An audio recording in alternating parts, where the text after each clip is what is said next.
1689 விசுவாச அறிக்கையில் 32 அதிகாரங்கள் இருக்கு. அந்த 32 அதிகாரங்களும் வேதத்தினுடைய மிக முக்கியமான சத்தியங்களை எங்களுடைய முற்பிதாக்கள் எழுதி தந்திருக்கிறீர்கள். அந்த 32 மிக முக்கியமான சத்தியங்களில் நாங்கள் யாராவது வலது இடதுபுறம் சாஞ்சோம் என்று சொன்ன நமக்குள்ள நித்திய ஜீவன் இருக்கிறதுக்கான சாத்தியங்கள் குறையும், அல்லது கூட சேர்ந்து வாழ்றதுக்கும் வேதம் இன்றியமையாதது. இது முதலாவது பண்பு. இரண்டாவது பண்பு வேதம் தன்னுடைய அடையாளத்தன்மை. வேதம், பரிசுத்த வேதம், அது பழைய புதிய ஏற்பாடுகளால் உண்டாக்கப்பட்ட 66 புத்தகங்களை கொண்டிருக்குது. அதே நேரம் அந்த 66 புத்தகங்களை தவிர வேற எந்த ஒரு புத்தகமும் பரிசுத்த வேதமாக நாங்கள் கொள்ளுறது இல்லை, கொள்ளவும் முடியாது. அது வேதத்தோட சேர்க்கப்படவும் கூடாது. அது தவறான அல்லது விவேகமற்ற மக்களுக்கு அதுவும் வேதம் என்ற ஒரு பார்வையை கொடுத்துடும் என்றபடியால் நாங்கள் வேற எந்த ஒரு புத்தகத்தையும் வேதத்தோட சேர்க்கறதுக்கு விரும்பல. வேதத்தோட புத்தகத்தை மட்டும் சேர்க்கல, வேதத்துல கலராயி நாங்கள் எழுத விரும்பல. ஏனண்டா அடுத்த அதிகார பண்பு. அதில் பைபிள் எல்லா மனுஷர்களுக்கு மேலேயும் எல்லா படைப்புகளுக்கு மேலேயும் அதிகாரம் மிக்கது. ஏன்னா அதிகாரம் என்றது நாம எப்பயுமே கதை கேட்கல. அதிகாரம் அது 4 விஷயங்கள உள்ளடக்கி இருக்கு. ஒன்று, அது சொல்லுறது சரி. அடுத்தது அது அதன்படி ஆக்கள் செய்யாட்டி அது தண்டிக்கும், அதன்படி செய்தா அது புகழும். ஒரு அத்தாரிட்டி அதிகாரத்தில் இருக்கிறார்கள் சொல்றது அவர்கள் இதுதான் விஷயம் என்று சொல்லுகிறார், இதன்படியே நடக்க வேண்டும் என்று வழிகாட்டுகிறார். அந்த சொல்லும் வழிகாட்டின்படி நடக்காட்டி அதுக்கான தண்டனை இருக்கு. அதன்படி நடக்கிற ஆட்களுக்கு புகழ்ச்சி உண்டாயிருக்கும். இந்த நாளையும் கொண்டிருக்கிறவர்களுக்கு கண்டிருக்கிற அந்த ஆளுக்கு அல்லது அந்த பதவிக்கு பேரான அதிகாரம் உள்ள பதவி. அதுல வேதம் அப்படிப்பட்ட அதிகாரத்தை கொண்டிருக்கு. வேதத்துல சொல்லி இருக்கிறது படி அது சட்டங்கள், அதன்படி நாம் நடக்க வேண்டும். அது எப்படி நாம் நடக்கணும் என்றதை எங்களுக்கு ஆலோசனையும் வழிகாட்டிகளும் சொல்லி இருக்கு. அந்த சட்டத்தையும் அந்த ஆலோசனைப்படி நடக்காட்டி வேதம் எங்களை தண்டிக்கும். அதால நாம் அடிவாண்டுவோம், நாம பலவிதமான தீமைகளை சந்திப்போம். அதன்படி நடந்தோம் என்றால் வேதத்தால எங்களுக்கு புகழ்ச்சி உண்டாகும். அதால நாங்கள் நல்லா இருப்போம். அதனால வேதம் அது எல்லா மனுஷர்களையும் கூட அதிகாரம் மிக்கது. ஏன்னு சொன்னா அது கடவுளுடைய சொல்லும், கடவுளுடைய வழிகாட்டலும், கடவுளுடைய எச்சரிப்பலும், கடவுளுடைய அந்த ஊக்கப்படுத்துதலையும் கொண்டிருக்கு. அதுல இந்த உலகத்தில் இருக்கிற எந்த படைப்புகள் மீது அதிகாரம் கொண்டிருக்கிற கடவுள் தான் சட்டத்தை பிறப்பிச்சு, தான் வழிகாட்டி, தான் தன்னுடைய சட்டத்துக்கு கட்டுப்பட்டு நடக்கிறவர்களுக்கு அவர்கள் நன்மையை கொடுப்பார் என்றும், கட்டுப்படாத ஆட்களுக்கு அவர் அடிப்பார் என்றும் எங்களுக்கு எச்சரிச்சிருக்கிறார்.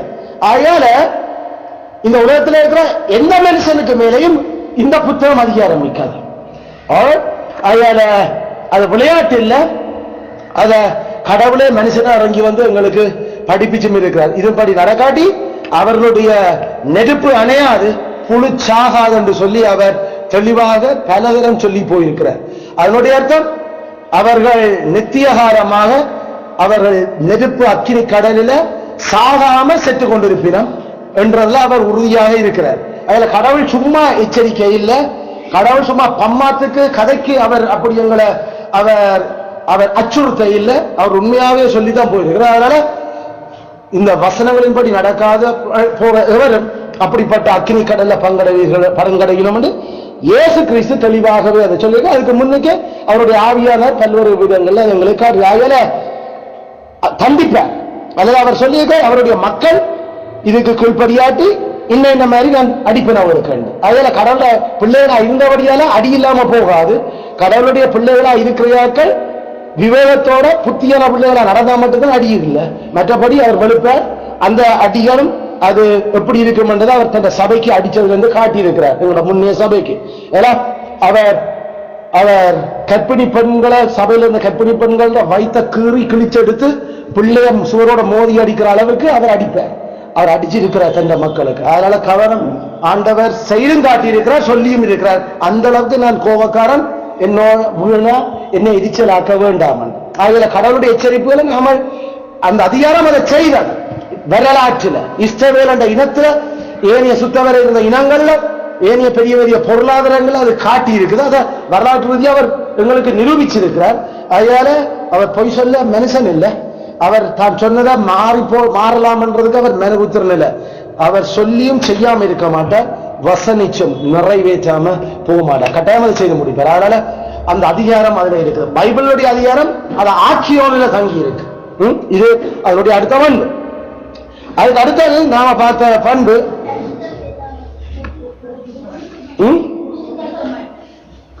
உறுதிப்படுத்தும் பண்பு. அதன உறுதிப்படுத்தும் பண்பு சாட்சி. உறுதிப்படுத்தும் பண்பு என்று நாங்கள் சொல்றது ஒன்று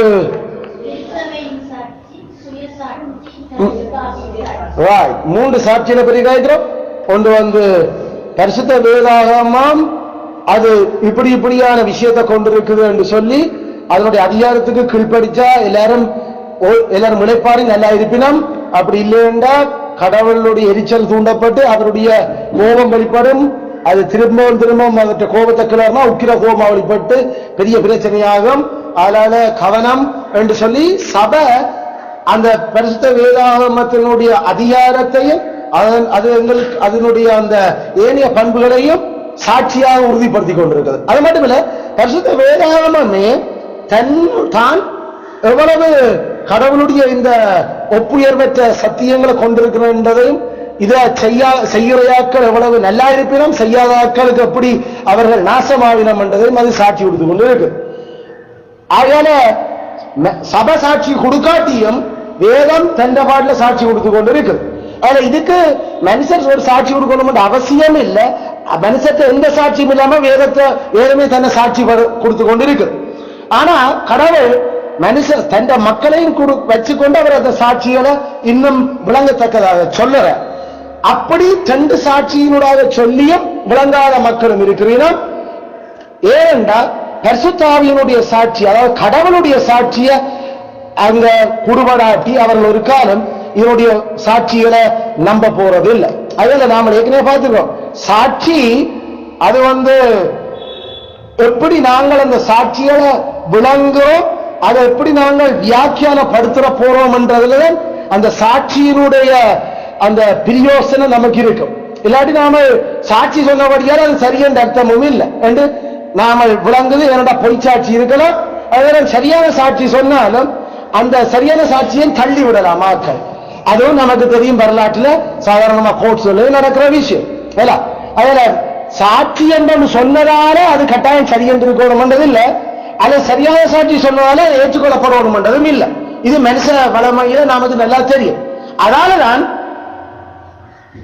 பரிசுத்த வேதமே எங்களுக்கு சொல்லுது, இந்த பரிசுத்த வேதத்துல கடவுள் ஒரு மனுஷனுக்குள்ள இதுதான் சத்தியம் என்ற அந்த சாட்சியை அவர் கொடுக்காட்டி எந்த ஒரு மனுஷரும் இந்த சாட்சிகளை கட்டாயம் ஏற்றுக்கொள்ளணும் என்ற அவசியமும் இல்லை. அதில் அந்த சாட்சி இல்லாட்டி மனுஷற்றவாறு அந்த போகும். ஆனா அவர் சாட்சி கொடுக்கிற அந்த சாட்சி அவர் யாருல செயல்படுத்துற, அவரால் தெரிஞ்சு கொள்ளப்பட்டியாக்கள்ல அதை கட்டாயம் செய்கிற.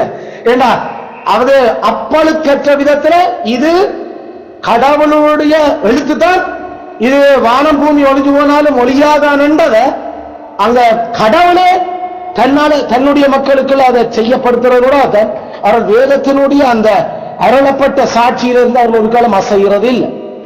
அதை நாம விளங்கிக் கொள்றோம். அதுல இதைத்தான் நாங்கள் பரிசுத்த வேதத்தின் சாட்சி என்றதுக்குள்ள நாங்கள் புரிஞ்சுக்கிறோம். வரலாற்றில் அது செய்த சாட்சிகள் எல்லாம் பல விஷயங்களும் நாங்கள் படிச்சலாம்.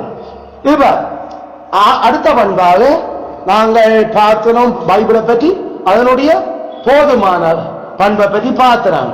பைபிளுடைய போதுமான பண்பு என்று நாங்கள் கதை கேட்கல. என்னென்னத்துக்கு வேதம் போதும், கடவுளுடைய மகிமைக்கும் மனுஷரை புனிதராக்கிறதுக்கும் வேதம் போதும். சிம்பிள். கடவுளுடைய மகிமைக்கும் மனுஷரை புனிதராக்கிறதுக்கும் வேதம் போதும். மனுஷர் புனிதராகணும்டா கடவுளுடைய அந்த வார்த்தையில இருக்கிற கொள்கைகளை நம்ப வேணும், அந்த கொள்கைகளின்படி நடக்கவர் அயல விசுவாசத்துக்கும் வாழ்க்கைக்கும் அயல வாழ்க்கை நாம் சொல்றது பிராக்டிக்கல் லைஃப், நாம விசுவாசம் என்று சொல்றது எங்கட கொள்கை. அயல அந்த கொள்கைக்கும் நடைமுறையும் மனுஷனை பாவிய புனிதனாக்குறதுக்கு வேதம் போதுமாயிருக்குது. அது மனுஷனை ஏன் புனிதனாக்குது? கடவுள் மையப்படுறதுக்காக புனிதனாகு. அயல அடிப்படையில வேதம் என்னத்துக்கு போதும் என்று கேட்டால் எங்களுடைய பதில் கடவுளுடைய மாட்சிக்கும் பாவிகளை புனிதராக்குறதுக்கும் வேதம் போதும். ஆனா வேதம் ஒரு மனுஷனை என்ஜினியர் ஆக்குறதுக்கு கொடுக்கப்பட இல்லை. பைபிள் ஒரு மனுஷனை அது டாக்டர் ஆக்குறதுக்கு எழுதப்பட்டது இல்லை. வேதம் ஒரு மனுஷனை டீச்சர் ஆக்குறதுக்கோ மேத்தமெட்டிஷியன் ஆக்குறதுக்கோ அவரை ஒரு ஜுவாலஜிஸ்ட் ஆக்குறதுக்கோ பாட்டனிஸ்ட் ஆக்குறதுக்கோ அல்லது அவர் ஒரு லாயர் ஆக்குறதுக்கோ அல்லது அவர் ஒரு பவர்ஃபுல் சோல்ஜர் ஆக்குறதுக்கோ அல்லது அவரை வேற எந்த நாம கதைக்கிற அந்த விஷயங்களுக்கு வேதம் எழுதப்பட இல்லை. வேதம் எழுதப்பட்டது ஒரே ஒரு நோக்கம், பாவிகளை saints. The sinners must become saints. Sinner from sinner to saint. பாவியிலிருந்து புனிதராகிறதுக்கு ஆக்குறதுக்காக அப்படி நடக்கிறதுக்காகத்தான் வேதம் எழுதப்பட்டிருக்கு. இந்த அடிப்படை இந்த வேதம் 66 புத்தகம் எப்படி ஒரு பாவிய பரிசுத்தவான் ஆக்குது அதை நாம பார்க்கிறோம். தேவனுடைய முழு ஆலோசனையும் ஒரு பாவிய புனிதராக்குறதுக்கு தேவையான முழு ஆலோசனையும் ஒன்று நேரடியாக எழுதப்பட்டிருக்குது அல்லது மறைமுகமாக எழுதப்பட்டிருக்குது. ஒன்று எக்ஸ்பிரஸ்லி அல்லது இம்ப்ளாய்ட்லி, ஒன்று நேரடியாக அல்லது உள்ளகமாக. அப்ப இந்த 2 முறையில 66 புத்தகத்துக்களையும் இந்த பூமியில பிறக்கிற ஒரு பாவி புனிதனாக மாறி கிறிஸ்துவுடைய சாயல் முழுமையடைகிறதுக்கு வேதம் போதுமா இருக்குது. அப்ப வேதம் ஒரு பாவிய புனிதனாக்குறது போதுமென்றா அதோட 2 விஷயங்கள் நாங்கள் கவனமாயிருக்க வேண்டும். ஒன்று, பரிசுத்த ஆவியானவர் இப்ப தன்னுடைய சித்தத்தை வெளிப்படுத்துறார். கடவுள் இப்பையும் வெளிப்பாடுகள், தரிசனங்கள், சொற்பனங்கள் கொடுக்கிறார் என்ற அந்த விஷயம் இப்ப ஒரு காலம் இல்லை. பைபிள் எப்ப எழுதி முடிக்கப்பட்டுச்சோ அண்டையோட அது ஒன்றும் இல்லை. இப்ப யாராவது பரிசுத்த ஆவியானவர் வெளிப்படுத்தி இருக்கிறார் என்று சொன்னா அது வேதத்தினுடைய மனுஷன புனிதனாக பாவிய புனிதனாக்குறதுக்கு பைபிள் 10 என்று சொல்ல வலிக்கிறேன். ஆகிய அது படுபயங்கரமான பிரச்சனை. அது கள்ள போதனை, அது பரிசுத்த ஆவியானவர் செய்யல, அது பேய் அல்லது மனுஷனுடைய மாம்சம் சொல்லிக் கொண்டிருக்கிறது. என்ற கடவுள் ஒரு பாவி புனிதனாகிறதுக்கு தேவையான அவலத்தையும் இதுக்கு எழுதி வச்சுட்ட. இதுக்கு மிஞ்சி அவர் அந்நிய வாசையோ அல்லது சீக்க தரிசனமோ அல்லது கனவோ தரிசனமோ ஒன்று கொடுக்கிறது இல்லை, கொடுக்க மாட்ட. அப்படி யாராவது அப்படி சொல்லுறோம், அப்படி செய்யறோம் என்றா அதுக்கான ஒரே முடிவு பேய் அதை செய்து கொண்டிருக்கிறது. பரிசுத்த ஆவியானவர் ஒரு கணம் செய்ய அதுதான் எங்களுடைய பிதாக்கள் எழுதி வச்சிருக்கோம். அதில் இந்த வேதத்தோட பரிசுத்த ஆவியானவரின் புதிய வெளிப்பாடுகள் என்றோ எதையும் சேர்க்க கூடாது. மெட்டபக்கம் மனுஷருடைய பாரம்பரியம் என்றோ எதையும் சேர்க்க கூடாது. ஏன்? பைபிள் போதும் ஒரு பாவிய புனிதனாக்குறதுக்கு. அவ இதுக்கு மிஞ்சி மனுஷர் தாங்கள் ஏன் சில விஷயங்களை கையளிக்கணும், அடுத்தடுத்த நீங்கள் இதை செய்யணும். பாரம்பரியம் நாங்கள் சொல்றது என்ன? அவருடைய பெற்றார் மூதாதையர்கிட்ட கையளிக்கப்பட்ட விஷயங்கள், மூதாதையர்கிட்ட கையளிக்கப்பட்ட விஷயங்கள் எங்களுக்கு தேவையான அவ்வளவும் இங்க எழுதி வைக்கப்பட்டாச்சு. அதனால எழுதி முடிக்கப்பட்ட வேதத்துக்கு மிஞ்சி இனிமேல் எங்களுடைய மூதாதையர் ஒன்றும் கையளிக்க வேண்டிய அவசியம் இல்லை. அப்படி ஏதாவது கையளிக்கணும் என்றா இப்படி விசுவாசரிக்க கையளிக்கலாம். அந்த விசுவாசரிக்க அவலமும் வேதத்தில் இருக்கிற சத்தியத்தை எழுதி கையளிச்சிருக்க. வேதத்துக்கு மிஞ்சி வேதத்துக்கு வெளியால இனிமேல் ஒரு மனுஷற்ற கையளிப்பும் அவசியம் இல்லை. அதனால்தான் இந்த கிறிஸ்துமஸ், ஈஸ்டர், இந்த லெந்து நாட்கள், 40 நாள் உபவாசம் எல்லாம், அல்லது நாங்கள் இந்த குருத்தோல ஞாயிறு, மற்றது நாங்கள் பெரியவள்ளி, சாம்பல் புதன், அது இது என்ற இந்த விஷயம் எல்லாம் எங்களுக்கு மனுஷர்களால கையளிக்கப்பட்டது ஒழிய வேதத்தாலே சொல்லப்பட இல்லை. அதனால அந்த பாரம்பரியங்கள் ஒன்றும் அவசியம் இல்லை, செய்யப்படக்கூடாது. அதனால மனுஷன் ஒரு காலம் புனிதராகிறது இல்ல. புனிதராகாத விஷயங்களை நாங்கள் வேதத்தோட சேர்க்க வெளிக்கிட்டா வேதம் பத்தாது, அதுகளும் செய்தாத்தான் நாங்கள் புனிதராகும் என்று நாங்கள் வேதத்தினுடைய போதுமான தன்மையை நிராகரிக்கிறோம். அதில கவனம் ஒதுக்க அப்படி செய்யறையாக்கள் அவர்கள் கிறிஸ்தவர்களாக இருக்கவும் முடியாது. அவர்கள் பரலோகமோ அல்லது நித்திய ஜீவனையோ பெற்றவர்களாயும் இருக்க முடியாது. அவர்கள் கொஞ்சம் குறைய கிறிஸ்தவர்கள். அதாவது பைபிளில் இருக்கிற பல விஷயங்களை செய்து கொண்டு அதோட மனுஷ பாரம்பரியங்கள் இதுகளையும் சபையில சேர்த்து நடத்தி கொண்டிருக்கணும்.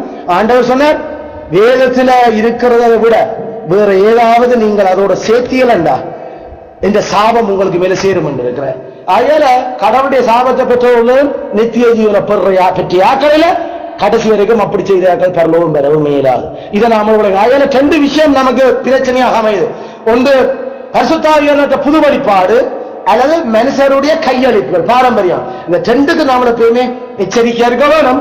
பைபிள் போதும் என்ற அந்த உபதேசத்துல சத்தியத்துல நிற்கிறார்கள். வேதம் போதும், வேதம் போதுமானது. தேவனுடைய மனுஷன் தேர்ந்தவனாகவும் எந்த நெற்றியும் செய்ய தகுதியுள்ள நாம் இருக்கும்படிக்கு வேத வாக்கியங்கள் பரிசுத்தாவியால் எழுதப்பட்டு எங்களுக்கு அருளப்பட்டிருக்கு. அதில் எங்களை பெர்ஃபெக்ட் ஆக்குறதுக்கு பைபிள் தான். என்னத்துல பெர்ஃபெக்ட்? நாம சயின்ஸ் ஆகுறதுக்கு, புனிதர் ஆகுறதுக்கு. அதே சார் அதை நாம அதை விளங்கி கொண்டோம். இப்ப கவனிச்சவங்க அந்த மூன்றாவது பகுதி இந்த போதுமான தன்மையில நாங்கள் பார்க்கிற விஷயம், மூன்றாவது முக்கியமான சத்தியம் இதுக்கு எழுதப்பட்டு இருக்குது. எனினும் வேதத்தில் வெளிப்படுத்தப்பட்டுள்ள விடயங்களை ரட்சிப்புக்கு ஏற்ற விதத்தில், அதாவது புனிதராவதுக்கேற்ற விதத்தில் புரிந்து கொள்ள தேவ ஆவியின் உள்ளான ஒளியூட்டம் அவசியமானது என்பதை நாங்கள் ஒப்புக்கொள்ளுகிறோம். பரிசுத்த ஆவியானவரை பற்றி அந்த நேரடியான வெளிப்படையான சொல்லாடல் இரண்டாவது நாங்கள் இப்ப சந்திக்கிறோம். நாங்கள் ஒவ்வொரு பந்தியிலையும் பரிசுத்த ஆவியானவரைத்தான் சந்திக்கிறோம். முதலாவது பந்தியிலையும் இவ்விதமாய் அந்த தேவன் தன் சித்தத்தை வெளிப்படுத்தின முன்னிய வழிகள் எல்லாம் அது முடிவுறுத்தப்பட்டது என்று சொல்லி முடிச்சிருக்கிறார். அப்படி என்ன தேவன் சித்தத்தை வெளிப்படுத்தின முன்னிய வழிகள் யாரோட வெளிப்படுத்தப்பட்டது? பரிசுத்த ஆவியினூடாக. அதனால முதலாவது பந்தியை பரிசுத்த ஆவியினை பற்றி மறைமுகமாக கதைக்குது. நேரடியாக பரிசுத்த ஆவியில சொல்லில்லாட்டியும் அந்த வெளிப்படுத்தல கொடுக்கிற ஆவியினுடைய செயல் முடிவுக்கு வந்த என்று சொல்லியிருக்கோம். இரண்டாவது பத்தியிலையும் அந்த பரிசுத்த ஆவியானவரால உள்ளூது எழுதப்பட்ட புத்தகங்கள் என்று சொல்லி எங்களுக்கு பரிசுத்த ஆவியை பற்றி 8வது பத்தி சொல்லு. மூன்றாவது பத்தி எங்களுக்கு தேவ ஆவியின் ஏவுதல் அற்றவைகளானபடியால் என்று சொல்லி மூன்றாவது பிறகு அது கடவுளுடைய ஏவுதல் அற்றவை எழுதப்பட்ட அவை பரிசுத்த ஆவியின் ஏவுதல் அற்ற என்று சொல்லி மூன்றாவது பத்தியும் சொல்லு. எங்களுக்கு 4வது பேராகிராஃபும் எங்களுக்கு பரிசுத்த வேதத்தினுடைய அதிகாரம் கடவுள் அவர்கள் செய்கிற செயல்களினூடாகத்தான் அது நடக்கும். உண்மையில மனுஷர்ல கடவுள் தன்னுடைய ஆவியினால்தான் அந்த செயலை செய்கிறார். அதில் அங்கேயும் பரிசுத்த ஆவியானவர்கள் தான் உள்ளகமாக அது சொல்லப்படுது. 5வது பத்தியில நேரடியா வெளிப்படையா கதைக்குது. அந்த வேதம் தெய்வீக அதிகாரம் கொண்டது, அது பிழைக்க இயலாத சத்தியம் என்ற அந்த உண்மை சுத்த ஆவி மனுஷனுடைய இதயத்தில் அந்த வேதத்தின் மூலம் செய்கிற செயல்பாடாக வழங்கப்படுது. 6வது பேராகிராஃப்லையும் இப்ப திருப்பியும் உறுதிப்படுத்துகிறோம். எனினும் வேதத்தில் வெளிப்படுத்தப்பட்டுள்ள விடயங்களை புனிதராக்கும் விதத்தில் புரிஞ்சு கொள்ள தேவ ஆவியின் உள்ளான ஒளியூட்டம் அவசியம். அதுல பரிசுத்த எங்களுடைய முற்பிதாக்கள் அவர்கள் பரிசுத்த ஆவியின்கும் வேதத்துக்கும் இருக்கிற இணைப்பிரியாத தொடர்பை திருப்பி காட்டுகிறார். பரிசுத்த வேதம் சரியா விளங்க வேணுமோ பரிசுத்த ஆவியானவர் தேவை. பரிசுத்த ஆவியானவர் அவர் உள்ளுக்கு கதைக்க வேணும். போதகர் கதைக்கிறது இல்ல, பரிசுத்த ஆவியானவர் கதைக்க வேணும். ஆனா பரிசுத்தாவியர் எப்படி கதைப்பார்? அவர் கடவுளுடைய வார்த்தையை கொண்டுதான் கதைப்பார். அப்படி கதைக்கிறதுக்கு அவர் போதகர் கட்டாயம் தேவைப்படுத்துறார். அதனால அதுக்காக போதகர் அவசியம் என்று நாங்கள் சொல்ல வர இல்லை. தேவனுடைய வார்த்தை கட்டாயம் அவசியம். அதுல தேவனுடைய வார்த்தை அவசியம், அதனூடாக பரிசுத்த ஆவியானவர் கதைப்பார். ஆனா எனக்கு தெரியுது சபையில தான் அது தெளிவாக கொடுக்கப்பட்டு கொண்டிருக்குது. அதுல வீட்டில இருந்து வேதம் வாசியா பரிசுத்தனோட கதைப்பார். நான் தனியா வாசிக்க பரிசுத்த ஆவியானவர் எனக்கு சொல்லி தருவார் என்று நாங்கள் பைபிளுக்கு முரணான ஊகங்களை கொண்டிருக்க கூடாது. என்ற பரிசுத்தாவியான தானே நேரடியா வந்து ஆக்களோடு இருந்தாலும் கதைச்சு கொண்டிருக்கிறது இல்ல. இப்ப வேதம் எழுதி முடிக்கப்பட்ட அப்புறம் அவர் எப்பையும் கதைக்கிற தன்னுடைய கருவிகளூடாக. அந்த கருவியல்ல முதன்மையான கருவி அது இறைவார்த்தை பணி. அதுல பரிசுத்த வேதத்தினூடாக அங்க வெளிப்படுத்தப்பட்டுள்ள விடயங்களை நம்மளை புனிதராக்கத்தக்க விதத்துல புரிஞ்சு கொள்ள எங்களுடைய அறிவில அவர் ஒளி கொடுக்கிறார் என்றதை நாங்கள் நம்புகிறோம். அதுல வேதம் சரியாக பிரசங்கிக்கப்பட்டாலும் மனுஷர்களுக்குள்ள அது விளங்க இல்லை என்றால் அதுக்கான காரணம் அவர்களுடைய அறிவில் இருக்கிற குறை, அவர்களுடைய புத்தியில இருக்கிற இருட்டு, அவர்களுக்குள்ள இன்னும் எஞ்சி இருக்கிற பாவமோ அல்லது முழுசா இருக்கிற பாவத்தினுடைய அந்த அந்தகாரம். அதான் காரணம். பரிசுத்தாவியார் கதைக்கல வேண்டதில்லை காரணம். ஏன்னா பரிசுத்த கதைக்கணும் அவசியமும் இல்லை. பரிசுத்தாவியார் யாரோட கதைப்பார்? தெரிஞ்சு கொள்ளப்பட்டார் கூட கட்டாயம் கதைப்பார். ஏன்னா அப்படி அவர் கதைக்கக்கூடாதான் அவர்கள் புனிதராக முடியும். அதனால நான் என் புனிதனாகிறேன் இல்ல, அதுக்கு நீதான் காரணம். உண்ட பாவமும் உண்ட மண்டைக்குள்ள இருக்கிற மூளையினுடைய அந்தகாரம், அதுதான் பிரச்சனை. அது எப்படி உனக்கு வந்தது? நீ பிறக்கிறவனோட கிடக்கு. ஏன் நீ பிறந்த நீ ஆதாமேவான் என்ற அந்த மாம்ச பெற்றாரால நீ பிறந்தோட நடக்கிற. அதனால இது கடவுளுக்கோ அல்லது போதகத்துக்கோ வேதத்துக்கோ எந்த சம்பந்தமும் இல்லை. உண்ட அறிவீனத்துக்கு, உன்னுடைய அறிவீனத்துக்கு நீதான் காரணம். ஏனென்றா அதை புரிஞ்சு கொள்றதுக்கு நீ கொடுக்கிற முக்கியத்துவங்கள், எடுக்க வேண்டிய முயற்சிகள், பரிசுத்தாவிகிட்ட கெஞ்ச வேண்டிய கெஞ்சல்கள், அந்த வேத வார்த்தைகளை நாங்கள் கனெக்ட் பண்ணி பார்க்கிறது தேவையான மனோ அந்த விவேகங்களை எங்களுக்கு தர வேண்டும் என்ற செவமித்த தன்மைகள், ஆயத்தமின்மைகள், இப்படி பல விஷயங்கள் இருக்குது. இன்னும் நாமல் இரண்டு போன புத்திகளோட கிடக்கிறது. அதனால விதைக்கிறவன்லையும் பிரச்சனை இல்லை, விதைக்கிற விதையிலையும் பிரச்சனை இல்லை, கேட்கிற இதயத்திலான் பிரச்சனை இருக்குது. இயேசுநாதர் தெளிவா சொன்ன. அதனால ஆனால் விதைச்சவர் இயேசு, அவர் விதைச்சது வேத வார்த்தை. அதுல கவனமா இருக்கும். கிறிஸ்துவானவரால தகுதியாக்கப்பட்டு பரிசுத்தாவியால அந்த வரங்கள் கொடுக்கப்பட்டு ஒரே விசுவாசத்தை போதிக்கிற தெளிவாக போதக சமத்தோட வரலாற்று கிறிஸ்தவத்தினுடைய அந்த எந்தெந்த வேதத்தோ எந்த வரலாற்று கிறிஸ்தவம் போரிட்டது, எங்க யார் யார் மோதினது என்ற அறிவுகளோட தந்த மந்தைக்கு சரியாக போதிக்கிற போதனைகளோடாக கடவுள் இப்பையும் அவர் தந்த பாவிகளை புனிதராக்கி கொண்டான் இருக்கிறார்.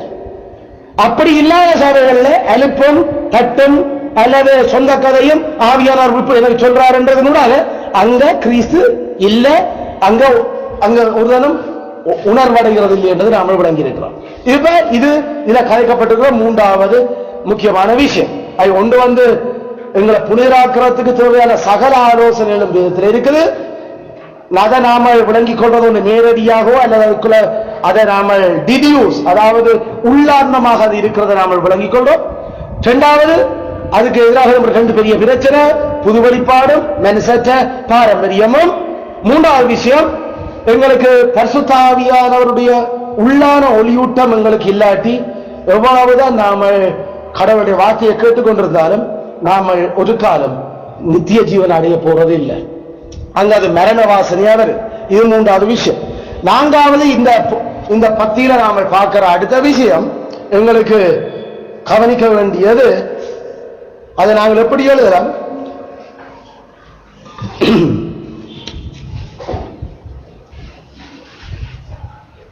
சுபாவமும் கிறிஸ்தவ விவேகமும் வார்த்தையின் பொது விதிகளும், வேதாகமத்தின் பொது விதிகள்.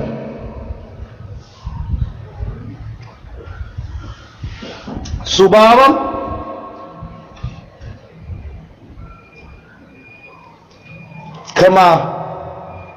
கிறிஸ்தவ விவேகம் அல்ல கிறிஸ்தவ புத்தி. கிறிஸ்தவ புத்தி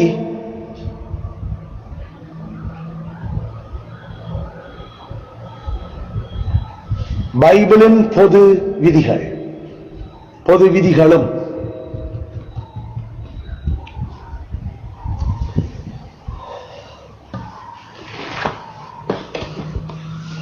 இப்ப கவனிச்சுக் கொள்ளுங்க, நாங்கள் மனுஷனை புனிதனாக்கிறது, பாவிய புனிதனாக்கிறதுக்கு வேதம் போதும் என்று சொன்னாங்க.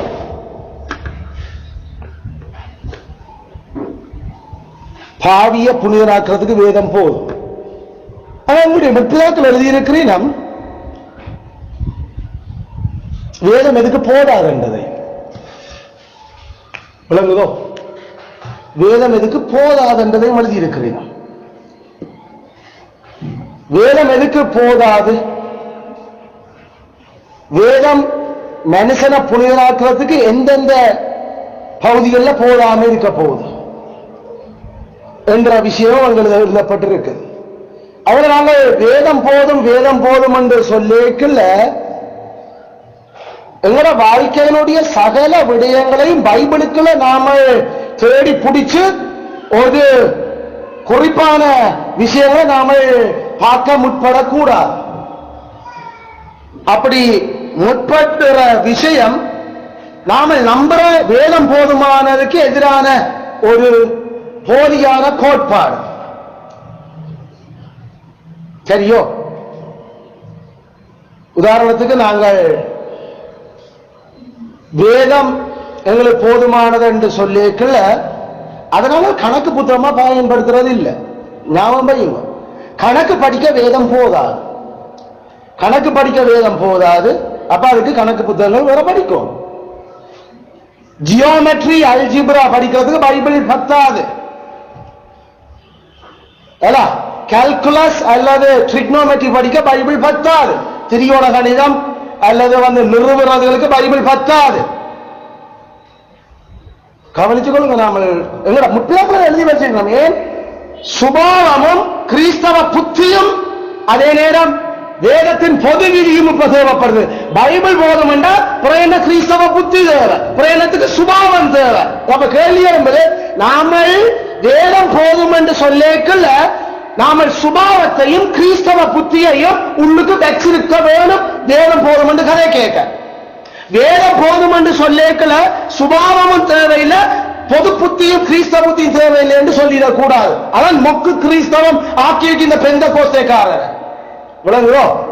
அதான் படிப்பில்லாத மொக்குகள் கிறிஸ்தவர்கள் என்ற பேர்ல வெளிக்கிட்டு கிறிஸ்துவுக்கு மரியாதை கேடா நடந்து கொண்டிருக்கிறோம். அதே வேதம் போதும் என்றால் மனுஷ புத்தியும் தேவையில்லை அல்லது சுபாவம் போதிக்கவும் தேவையில்லை என்று சொல்லிக் கொண்டிருக்கிற மூடர்கள். நாங்கள் வேதம் போதும் என்று கதைக்கிறது எங்கள் பிதாக்களோட சேர்ந்து சுபாவ அந்த ஒளியும் கிறிஸ்தவ விவேகமும் வேத வார்த்தையின் பொது விதிகளோட அது பயன்படுத்தப்பட வேண்டும் என்றதை சொல்லுவோம். சோலா ஸ்கிரிப்சூரா என்று சொல்லிக்க வேதம் மட்டுமே என்பது சுபாவத்தையும் கிறிஸ்தவ புத்தியும் உள்ளடக்கி இருக்குது. மனுஷ சுபாவம் இல்லாத, புத்தி இல்லாத அல்லது கிறிஸ்தவ புத்தியும் இல்லாத, மூல பயன்படுத்தாத ஆக்கள் இல்ல வேதம் போதும். அதில் ஒன்றுமே போதாது. அது வேதம் போதும் போதும் என்ற புளியா விளங்கிறேன்.